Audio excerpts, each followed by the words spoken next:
Okay, so thanks again for having me. Lately, I've been really starting with some kind of framing images, which for me kind of track some of my early influences in order to track or trace some of the origins of my impulses and sensibilities. So I'm actually going to start doing that today again. And I start with these images, which is kind of a funny set of images from my childhood. And I'm going to start here, and then we'll kind of move into some kind of larger taxonomical views of the work that I've done in the last 15 or 20 years or so, something like that, not to age myself.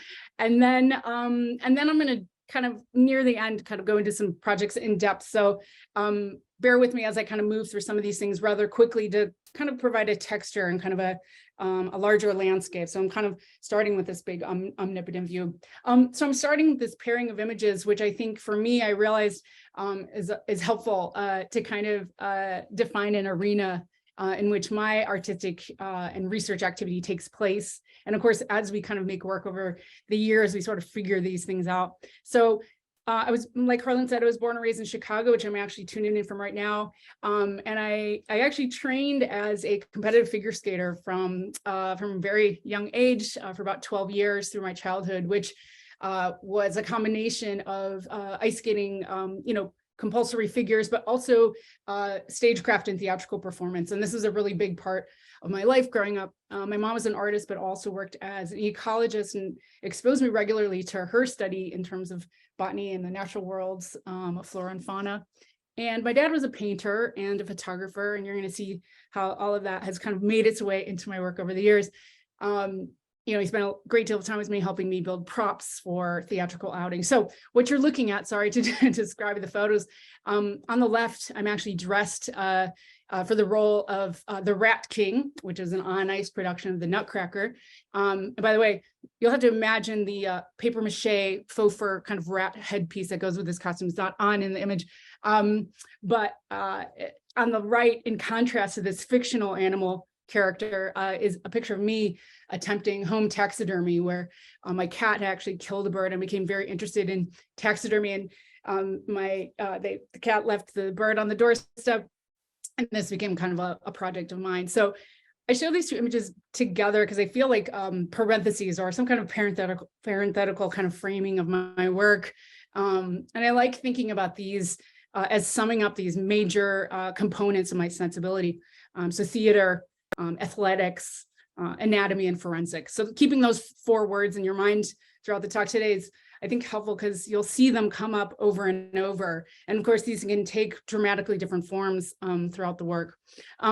So these early experiences really established this interest in that entwined space, right? That complex space between the empirical, the things we know, analysis, kind of going into the sort of cellular kind of like makeup of things, and the hyperbolic, the exaggerated, the sort of dramatically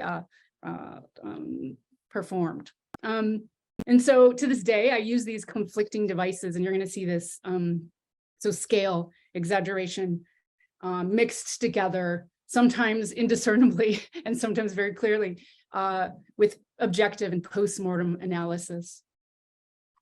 So the other important thing about my work and my sort of upbringing is that even though I primarily produce sculptures and objects, you're going to see mostly things today in space. My work is totally rooted in picture making and the pictorial. Again, I was raised by parents who are artists and photographers, and they really prioritize the world in terms of looking at the world in a very exhaustive way, right, through the lens. And for them, everything was pictorial subject. And I realized along the way that this has completely shaped my worldview and my perspective. They totally taught me to train my gaze and kind of recognize an image. And that's something that I still do to this day. My friends call me the archivist. Also, this idea kind of instilled this, pathological archival impulse and defined the world and its contents as this sort of series of moments about to slip, right, that needed to be rescued.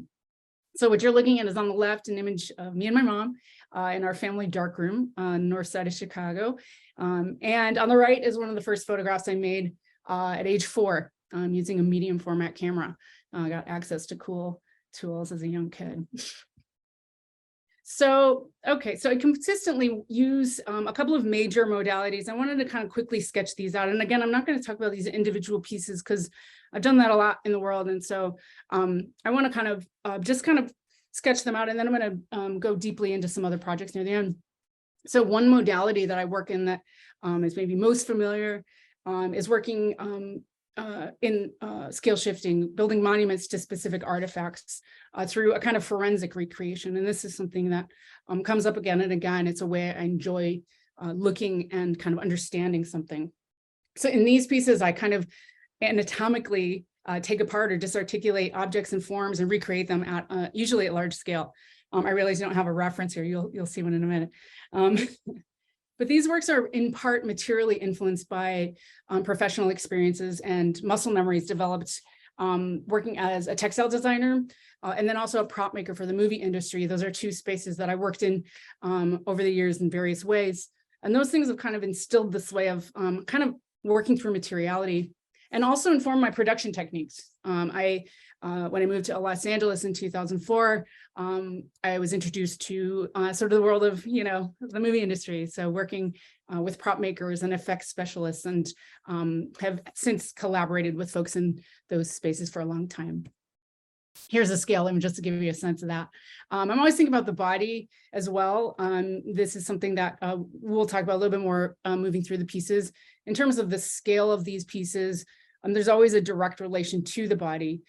So these works really stem, I think, from a form of grief, actually, which is sort of feels icky to say or feels a little bit embarrassing to say. But I do think it comes from that.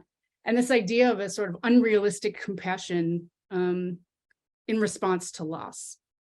So something like this, I developed these tender attachments to these really idiosyncratic artifacts that kind of populate chance or, commonplace encounters. And then through the work, I kind of promote or elevate them to these outside, kind of outsized monuments, or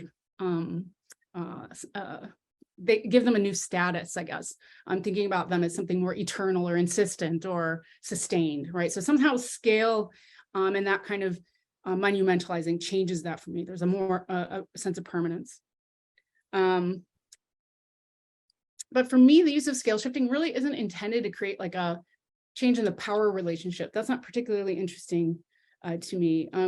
But I am interested in bringing a viewer into a position of intimacy, right? So for me, the scale is really about intimacy, kind of inviting or agitating or promoting, or I'm really trying to kind of like encourage close attention. I'm aiming for this extreme, almost anatomical intimacy with some of these things.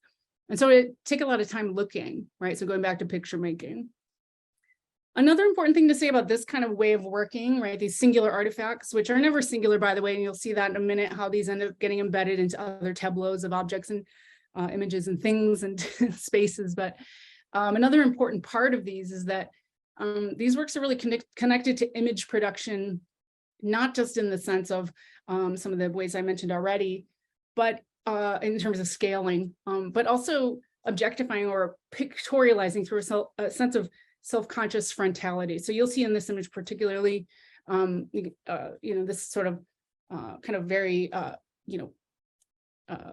confrontational presentation. They're kind of presented with this dispassionate gesture, hopefully of being more objective or through documentation or archival image, like an inventory or an analysis of these artifacts, not as if these things are placed into a narrative. And that's kind of important.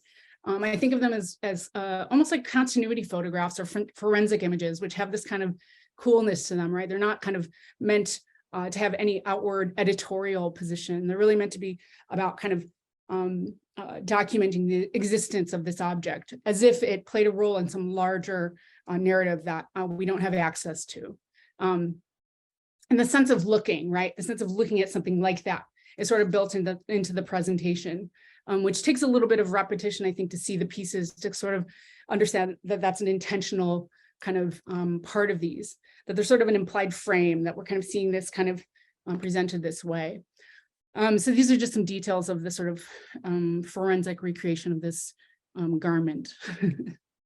So my use of scale and replication is also about this relationship with loss, but realizing these transient or kind of like ephemeral forms is, of course, a way to memorialize. We're familiar with this from other kinds of monuments, but also does something to describe that feeling of grief, or that kind of tender feeling, right? Through embodiment, though. And paradoxically, it also multiplies it, kind of doubling the burden. So there's this kind of paradox of these pieces that's like agitating something that's a pain point. Okay, I'm going to kind of cruise through these. But the point with these pieces, and again, you never really see them like this per se alone. They're usually kind of like integrated into larger presentations, but they are about a communion, right? So I'm having these like intense communions with these forms. The elaborateness of kind of figuring out an object's anatomy, or taking it apart, or recreating, or however it's made, is about devotion, or some kind of, it's sort of a grand gesture at devotion, I'd say. And it's a devotion to these bonds, these unlikely bonds that kind of happen during daily encounters. This is a backpack that I found on the back of a dumpster one time in Chicago. I think of it as kind of a perversion, right? It's like a perverse empathy. There's kind of like an extreme kind of, almost like a misunderstanding of that. But for me, that is sort of an interesting space to work within. I think about these grandiose gestures as being something that kind of resists like the normative way that we encounter and engage with the things around us, and kind of plays with those boundaries, and kind of promotes an unreasonable allergic reaction, right, to these things, but in the name of connection. So there's a little bit of emotional content with these pieces, I feel.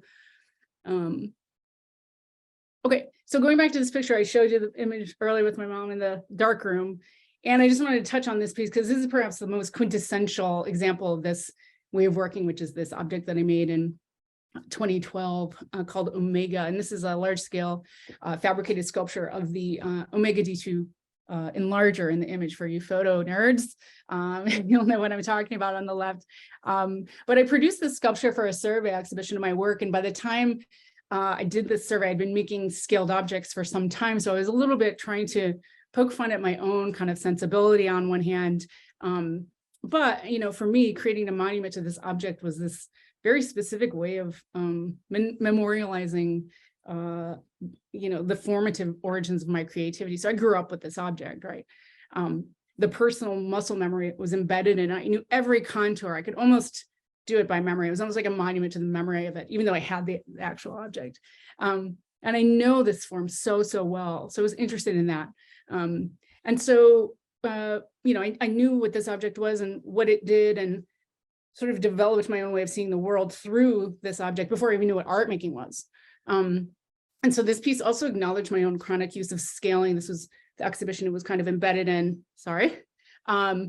It served as a centerpiece for this kind of installation of other objects, suggesting that everything around it was kind of like manipulated by this worldview of scaling and synthesis, which was kind of a bit of a joke of my own, my own use of it. The enlarged and larger, right? It's a visual pun, but it also was like the apex scaled object, right? It's the ultimate scaled object. So it's kind of had a humor to it, even though it had a melancholy as well.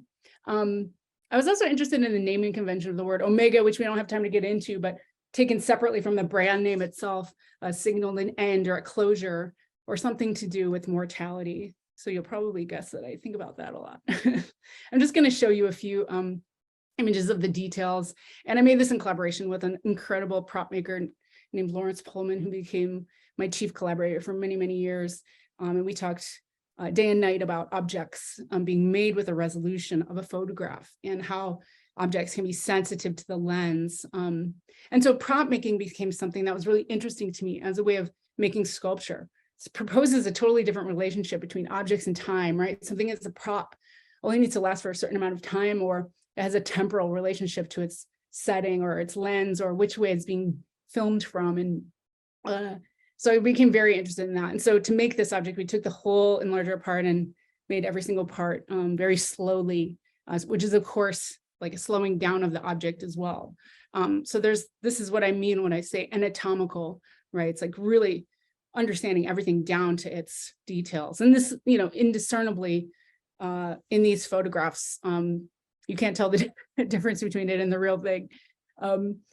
So just a few more details for your enjoyment. And then just a scale image, because it's hard to tell. I know it's 13 feet tall.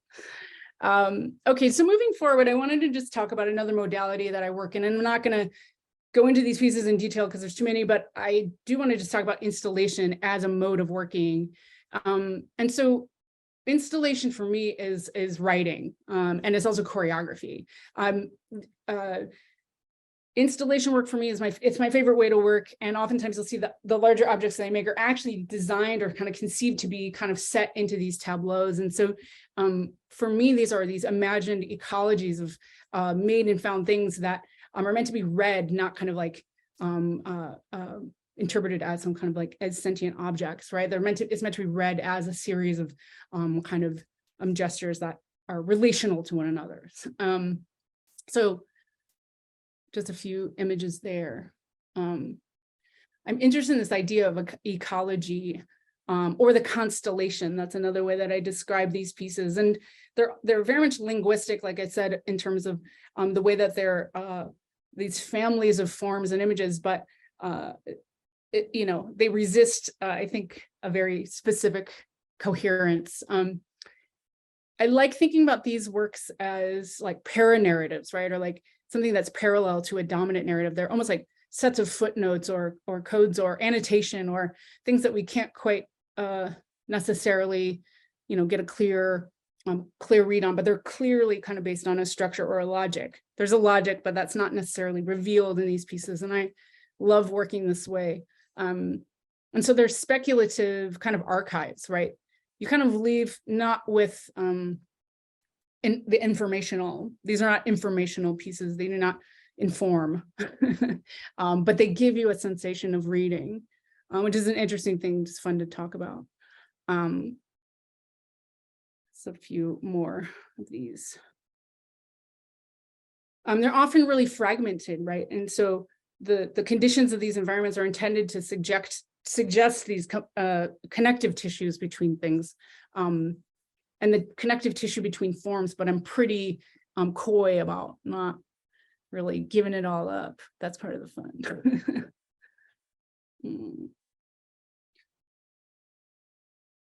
And again, while these installations are kind of intended to initiate this like cognitive impulse to read, right, to understand and read, they resist clarity. They resist coherence by design, as a way to kind of initiate a curiosity that I hope stays and kind of burrows in to you a bit.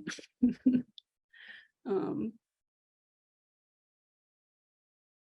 I guess you could kind of compare them. Again, I keep thinking about writing, but maybe not sort of more essayistic. Maybe poetry is closer, or speculative fiction, or something that has a sort of a cryptic nature to it, or something that doesn't quite again inform and brings together kind of unlikely or concrete combinations of things.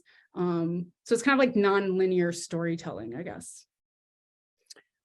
Okay, so another modality I work in that I just want to touch on briefly, because there's a couple, it's like over time you start to recognize these patterns. So that's what I'm doing. I'm kind of like, raking the light across the things, noticing the patterns. So another sort of modality is these deep dive investigations into existing archives of imagery and working serially. So I like to sometimes like go into a group of images that I find and kind of produce almost like as a way to kind of like get to know this entire group of images. So these are like negotiations with the anatomy of a form, and they gain logic through their seriality.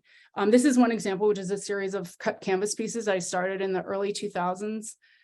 And they're just made from images, not from the real thing, so not from made stuff. So the mediation, again, the picture of doilies, and later images of macrame wall hangings. And I got really interested in these objects, handmade objects, and the mimicry of creating silhouettes. So these are all paint and canvas. They look like they're knotted textiles, but they're not. They're flat. They're total silhouettes. And they're made by reiterating the form's contour through digital manipulation and drawing and painting and hand cutting. So they're incredibly labor intensive. To this day, I have a bad thumb on the side. And with these, I was interested in the process of pulling an image of a handmade thing, kind of through a system of translations repeatedly, right, until it became something handmade again. So it's sort of like a symmetry of kind of doing something that kind of mimicked that kind of labor and that connectivity, but through this total negotiation of the pictorial skeleton of it in a way. So the idea of connecting the structure of the depiction to that of the translation, if that makes sense. Okay, I'm zooming around in time. This is like really recent, but it kind of relates to the other series. Again, I'm talking about modalities now, but this is a group of images that I built a series around. And just a little kind of context, I'm the primary caretaker for a bunch of family members. And so one of my life experiences is I'm constantly in medical environments, and that's just what it is. So this came out of being in these spaces regularly and kind of spending time with, my elderly or infirm family members and encountering this object, which is a pain measurement scale. So the Universal Pain Assessment Scale, or it's also called a pain assessment tool, has a bunch of names, or sometimes it's called a comparative pain scale chart. You've seen it, I'm sure, if you've ever been to the hospital or any kind of medical environment. But this is a tool originally devised in the 80s to kind of come up with an effective way to kind of measure pain in either nonverbal or somebody who's so much in pain they are unable to, unable to communicate, or through language barrier or whatever it is, to measure and describe pain, which is like kind of a wild idea, but it's a needed thing. And so what they arrived at was this series of facial ideograms, as you're seeing now, along with a numeric system and a text in different languages. It comes in there's a million different versions of this design. And this is kind of the original, the Wong Baker. And the idea was to arrive at this like universal, right, visual scale that could act as a consistent metric for the abstract sensation of pain, which is already this kind of like big job. So I became really interested in this thing because of its, well, for a number of reasons. And I sort of researched and found 12 different versions of this pain scale, assembling the ideograms that depicted the far end, right? So the worst, hurts worst. And I decided to translate these almost as this chorus. And so I made the first exhibition of these. I've shown these a few times. This is an ongoing series, so it's now up to like 28 or something. It's a lot of them, because I keep finding versions of the scale and feeling compelled to make the far end to like join the archive. But I made them by hand as like large scale textile. So these are about 52, 56 to 60 inches, depending, about 60 inches mostly, which is like the width of fabric roll. But this is the first exhibition I showed them in. This is a space called Mary Mary in Glasgow in 2018. And in this space, they kind of like circumnavigated you, and you're really confronted with this kind of chorus of sobbing. And again, the series is ongoing. I called the show Hurts Worse because that was kind of the language that accompanied the far end of that scale, right? The very far end. But the series itself is called Untitled Crisis Actor, which is a little bit complex. I use language a lot in my work, and it's really important to me. But a crisis actor, I'm sure you're familiar, is a trained actor hired to portray disaster victims or emergency drills, usually for training for first responders, things like this. But also around this time, which was like the first couple of years of the Trump administration, this language of the crisis actor kind of come into our vocabulary from it being weaponized as like a far right conspiratorial thing, right?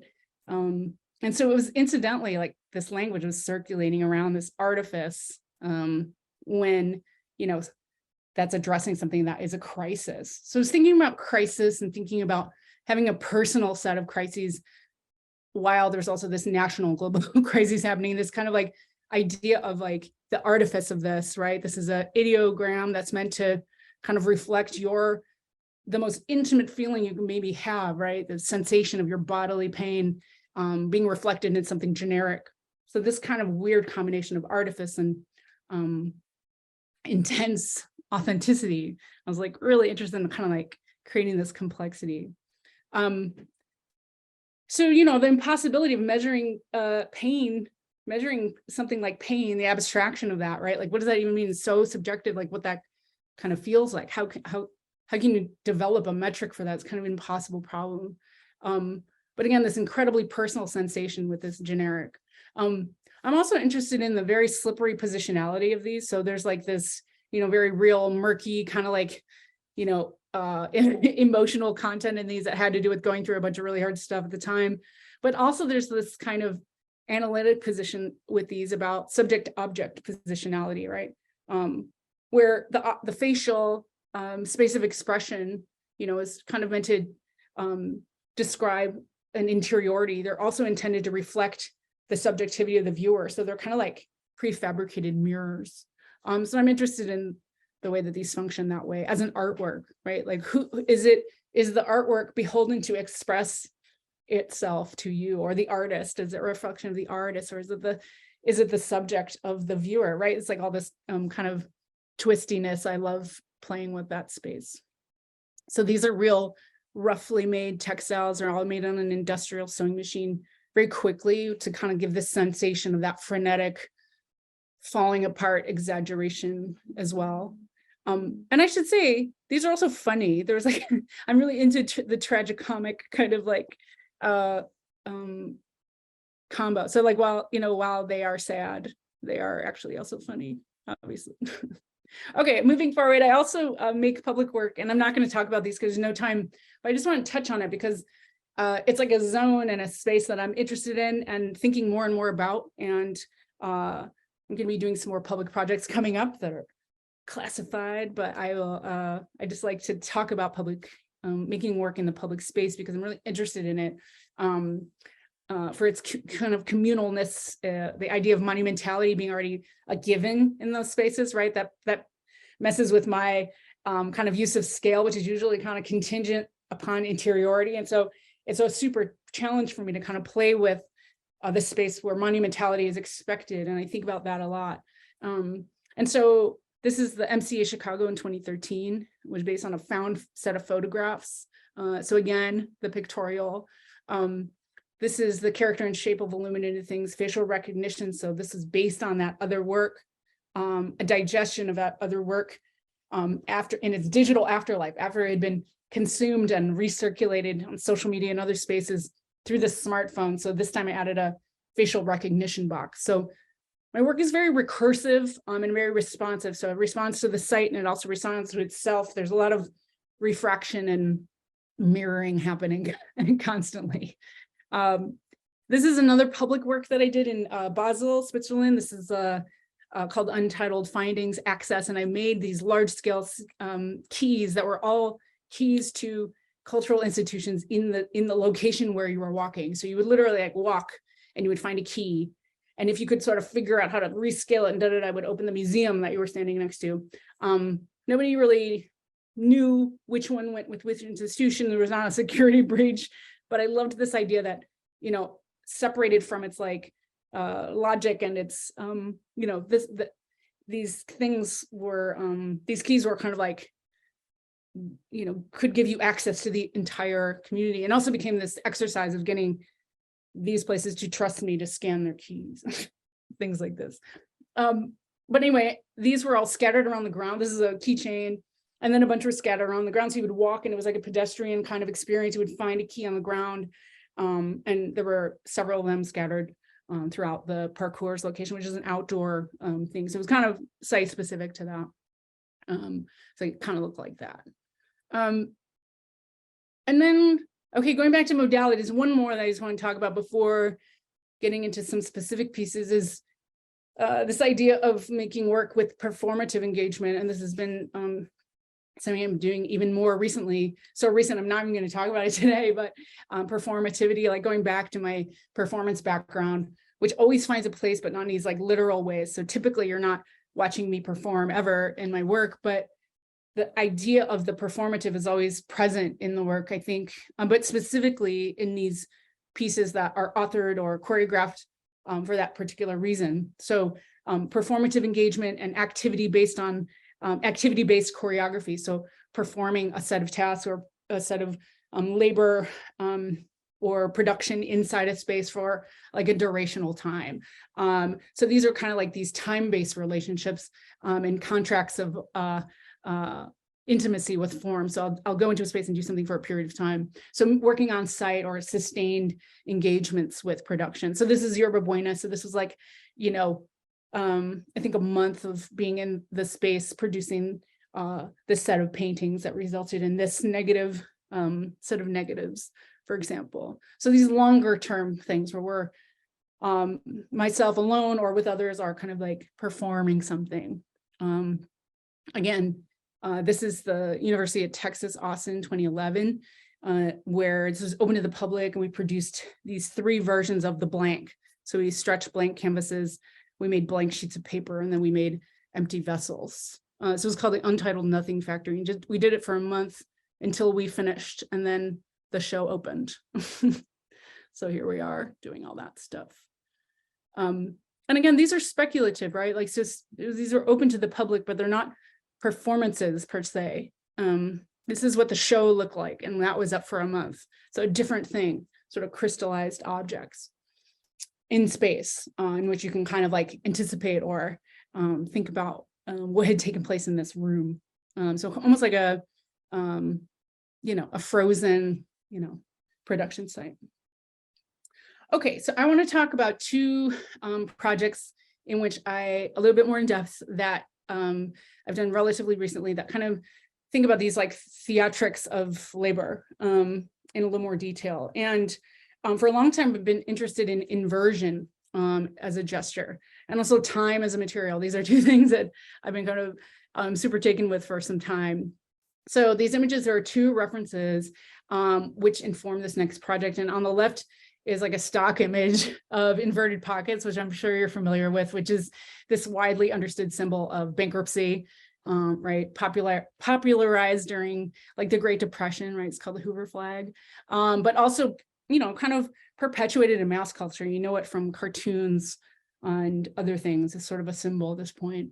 In the inversion of that sagging pockets, I was really interested in that gesture, right? Because it's kind of lack or emptiness, obviously, or maybe impotence, right? It's like this, you know, flaccid kind of sagging.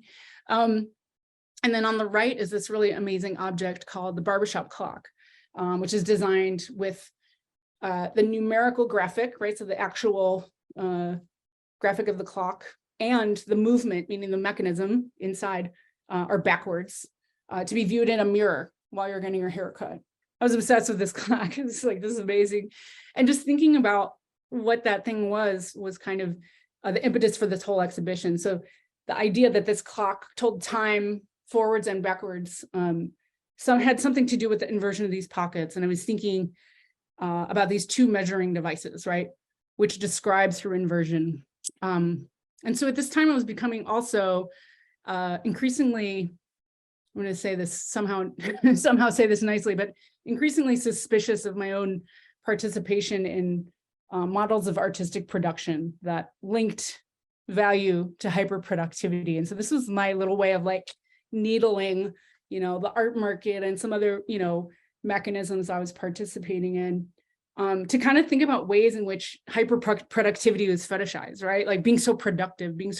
And I should talk, I'm a prolific artist. I make a lot of stuff, but I was starting to kind of like wonder about my own, you know, compliance in this kind of system. So the next 2 projects are kind of my response to this. So for this project, I developed a pattern for a large pair of pants. I taught myself to tailor these pants and exaggerated the pockets. You can see the kind of normative size on the right, normal human, and the large size on the left. And I produced this prototype and decided I was going to build this exhibition around the production of these pants. And I'll explain more in a second.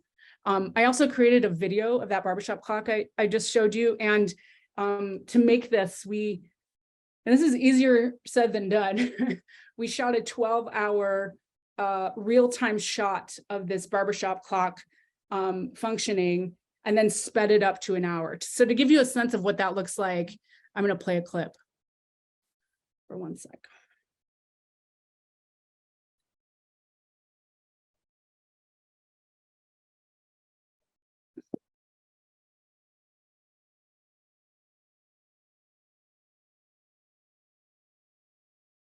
Okay, so you get the picture.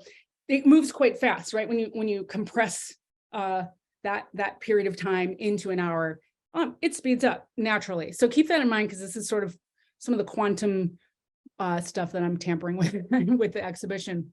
So I made those pants, I made the clock, and I'm like, I'm going to build this exhibition around these things. So I proposed to bring this sewing equipment, this industrial machine and all this stuff to the museum to produce a set of these pants for 1 month on site. And the idea was to, totally choreograph this like high production assembly line of one. I was by myself, there was nobody else with me. So that resulted in this symbol of bankruptcy, right? This like amplified sort of like counterproductivity, right? Sort of negating itself. So I was like creating this kind of like sculpture of like negation, I guess. And I wanted to kind of make this somewhat slapstick or kind of tragicomic satire of like theatricizing my own exploitation, basically, as an artist, but also like how I was overlapping with these kind of capitalist systems. So here I am in the thing, sewing these pants. So sewing 12 pairs of these pants over 1 month, which is actually a huge task. And so the pace had to be very, very crazy.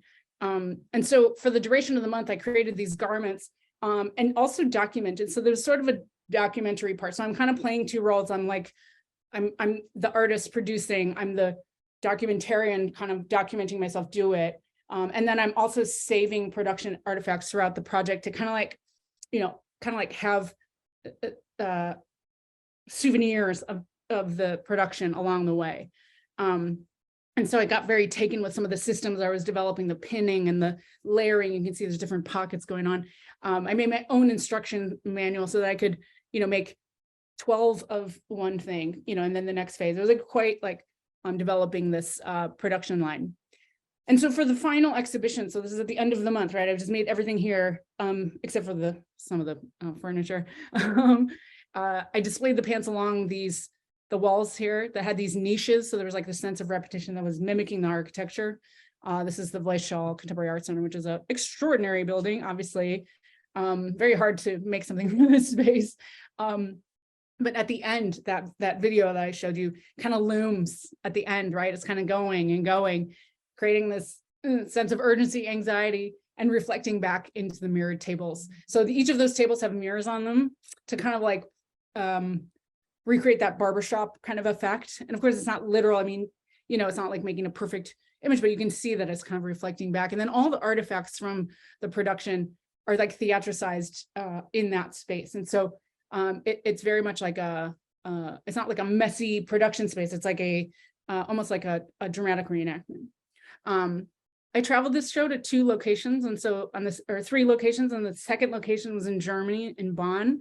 And in this exhibition, I made an extra 13 pairs of pants and added a red pair, longer story, but it kind of picked up the red secondhand in the clock. I thought it was kind of interesting because in this iteration, it circumnavigated the space, which was kind of shaped like a donut. Very different kind of German institution. But you can kind of get a sense of some of the stuff here. It's the dressmaker's chalk and the scraps. And then there were some little twists and turns. There are these tiny sneakers that were baby Nikes that were actually recreations of my shoes that I wore during the production, made small. So there were these little recursive moments that were calling back to some of the other things that were in the room. This is a version that was at the tramway in Glasgow. I'm spending a lot of time in Glasgow for some reason around this time. And very, very different kind of sensation there. So around the same time, I collected these blank paper clocks because I was doing all of this like clock research. We can call it research, because a lot of it was shopping on eBay and weird, places like that. And I found these blank paper clock faces that were being sold in bulk. And these were really intended to be assembled within these mechanisms for real clocks. But, they're just being sold as raw materials. Like you'd have to cut these and place them inside the mechanism, add the movement, add the hands, all that stuff. But like this, they were kind of like these beautiful stages. Like I just was taken by them poetically as like, potential, right? The clock without the hands or without the time being measured. There was something about these that was like really extraordinary.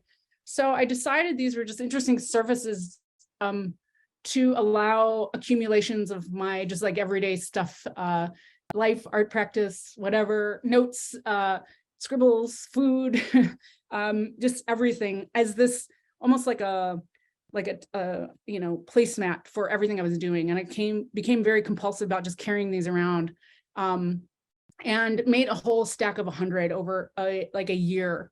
And I originally thought maybe these are just the work, this is it, like these are the drawings, and you know, there we go. But I realized quickly that like, you know, these were actually just like a interstitial to something else. And so I translated these for an exhibition, and I know I'm running out of time, so I want to speed up a little bit. So for a show in New York, I had these tables and canvas panels made to match those paper clocks I just show you. And then over the month, I kind of created these clocks by translating one-to-one, you know, the paper clock to the large clock in real time in the gallery. And so again, this is another act of forensics or prop making, or I think of it as like quantum acrobatics, taking a year into a month and smushing it into this like kind of frenetic choreography. And so all the chance marks and notes and everything are kind of translated. I also incorporated found and made artifacts to interact with the canvases to kind of simulate the experience of the paper pieces, and also create set pieces for a sculptural tableau. So here's the base of an oversized wine glass forming a ring on the canvas. And so over the month, I trashed the place basically. This is a short version, but this is like the actual production residue. But I wasn't interested in creating this like zoo of the artists working in the gallery. That was like not interesting. What I was interested in doing was completely confusing that while also kind of like doing this performative athletic thing. And so I photographed and took notes during the process in almost in like a documentary mode, like I described earlier. And at the end of the production period, just prior to the show, I formalized the space, finished the paintings, formalized the space into a theatrical set using artifacts and props. And so the idea was that there was a kind of confused provenance to the objects and an irrational scale. So what was real, what was an artifact, what was a prop, all of this stuff was intentionally kind of scrambled. And so I'm just going to quickly move through these. And while I'm doing that, Harlan, I have one more project I can show, but I can also wrap up. So you tell me, I know I'm pushing everyone beyond their time. Please keep showing. What's that? Please show. Okay, thanks. I appreciate it. Okay, so I'm going to zoom through this piece because I don't have time, but I want to show you the last thing, which is the most recent thing I made. If you're interested in this, this is a virtual project I did in a place called, or a site called Epoch. So look that up. I can put it in the chat too. But before we go, I just want to show this really recent thing because it's brand new. I've never talked about it before. I want to give you guys a good show. So I just want to talk about this project, which I did this summer at a place called Rare Visions, which is an artist-run space in Boulder, Colorado. Not a lot of people saw the show. It was a very specific response to this domestic space. So it is an art venue that is run by the artist Alex Stark, who's actually based in Chicago, but lives there during the summers, and has this contemporary house that is heavily comprised of these large plate glass windows that kind of look out onto Boulder. And so I kind of wanted to approach this project in direct response to the context of the architectural envelope, thinking about the space that serves like a dual function as a domestic space and a space of display. And it got me thinking about domestic structures, right? Just like these ideas of like creating these habitats for human animals, but also sometimes they're interspecies companions. And so thinking about a house as something that defines these boundaries of outside and inside. And so I started, this is just a little bit of research that informed the project. So I was thinking about and did a bunch of research on these things called window strikes, which maybe you guys are familiar with, but basically the idea is that, or what this is that, birds often miscalculate when they live among human-made structures and they hit windows. It's like the one of the top three, causes of bird deaths, basically. But the idea is that there's a perceptual miscalculation. They can't see it and they hit the glass. But specifically, the window strike is made because birds have this stuff called powder down in their feathers, which is basically like a greasy powder. And it leaves this kind of almost like photographic imprint on the glass. So I started to become totally obsessed with these photographs and kept finding them. And so here's just a couple of those. So this idea of a bird being, stopped in flight, oftentimes the bird dies. So this is a death mask, but it's also kind of this like stunning ghost image. They're stunningly beautiful, also extremely violent. And sometimes they're recording the last minute of a bird's death. And so you can really see the kind of like velocity of, flying through space. Just Google window strike, you're gonna, have a quite a time. But I was also thinking about the association that these bring. I was thinking about David Hammond's. I was thinking about Robert Longo, right? These bodies that are like kind of reacting to invisible, torqued by pressure, or that capture the body's complexion. So thinking about the Shroud of Turin. And then at the same time, I was thinking about my cats who I live with, and everybody who knows me that they rule the place. And I was thinking about their toys, which litter my home. But cat toys mimic kind of small prey on this idea of like an animal displacing their predatory impulses onto an inanimate object. Felt like a very kind of like fertile place to kind of think about sculpture. So the toys displace the predator's like hunting impulse onto this decoy and sort of spares the prey a brutal fate. But both the window strikes and the cat toys are like these ways in which the container of the home are like vessels for this like domestic violence for animals, right? I was like kind of thinking about this. And this is like my disgusting abject scene at home. Like this is what I'm looking at all the time. And so I produced this installation called Untitled Prey Domestic, which combined these two bodies of work and pointed to the house as this like activated container for life form. So it was a set of these oversized cat toys, along with these window strikes, which are basically made from those images I showed earlier, made on these very thin window clings. So they went throughout the house in various windows, but these are based on actual cat toys from my home. So taken together, the works kind of monumentalize these traces of violence and I don't know, kind of present these exaggerated impacts of invisible predators. So I'm going to kind of like zoom through these a little bit, but they're just super brand, somewhat brand new, at least new to you. So I just want to show you a little bit. But I loved working this way, right? Where in many ways, it was a very unconventional exhibition.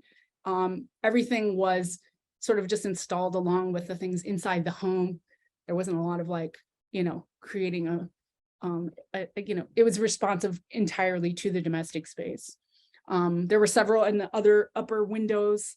And so I was really thinking about this place of the window being activated, which was really fun to do and a new experience. Just a couple more images of that, and then I will wrap it up. This is the front of the house. So you actually were able to kind of like sort of see it from multiple angles. And then there were sort of Easter eggs throughout the whole domestic space, various little nooks and crannies. And I'm, of course, translating all the specific abuse that my cats have administered to these particular toys. So it was also forensic exercise. It's an upstairs random toy. Those of you who have pets, you know how that goes.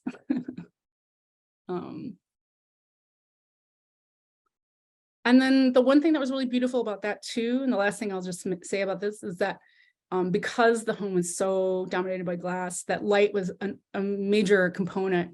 The entire installation shifted all day long. So also incredibly difficult to document, impossible. But light became a key material in this, right? Like that the character of the installation from morning to night became kind of like uplifting or kind of dark or, really changed at night. Front view. And then a smaller version of that I just presented at the gallery Maria Bernheim. So this is their front window. This is in Zurich. You can see it's here. And in this version, I presented one bird. It was a 1-to-1. One bird and one bird piece is in a group exhibition. But I wanted to kind of like create an acute version of that in a gallery setting. In this case, this poor victim kind of holds the whole series. But no, really, it was a real pleasure, and thank you guys all for tuning in, and what a treat. And I hope to cross paths with you in the world, IRL sometime, either there or elsewhere. And yeah, thank you so much. Really, really appreciate it. It's always very generous. So thank you guys. Yeah, thank you.